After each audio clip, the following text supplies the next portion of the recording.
Hello, Mr. Weaver, and thank you for joining us. I'd like to begin by just asking a few questions.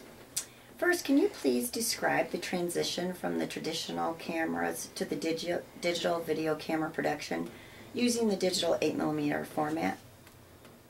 And were there any unexpected barriers to overcome? Well, initially it was very difficult.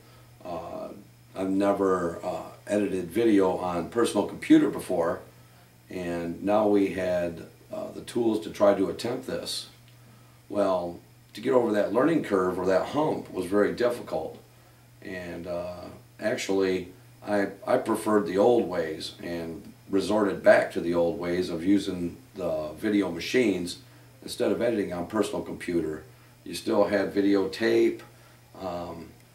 You know, it wasn't really that much of an advancement as we had anticipated.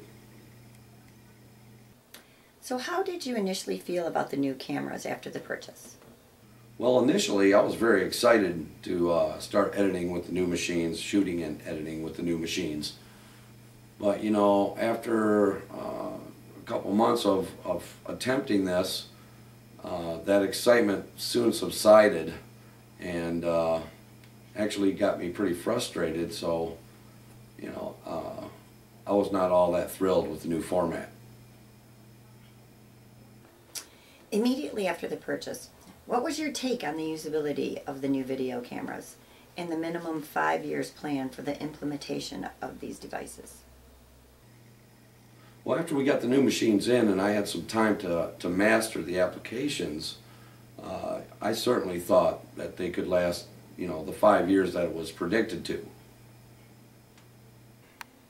So what problems did you run into with the new digital 8mm format? Well, besides the initial frustrations of, you know, mastering that initial learning curve of the new technology, I noticed that really it wasn't any more efficient than what we had going on before. You still had to use videotape, and dumping video footage took the same amount of time. It just wasn't all it was cracked up to be. In hindsight, would you have done anything differently for influencing the purchase of the video cameras at that time? Well, certainly I wish I would have done more research and you know, tried to influence the administration to buy, you know, digital video camera recorders instead. But you know, hindsight is 20/20, and it was just a little bit too late for that. Please describe what you feel influences the purchases in technology the most. How do you proceed to go about getting innovative technologies? Well, I think, of course, that is, you know, the almighty dollar, or the bottom line. You know, normally I just go with the flow on this because, you know, that's what administrators look at, is dollars and cents and what they can save and what they can't save.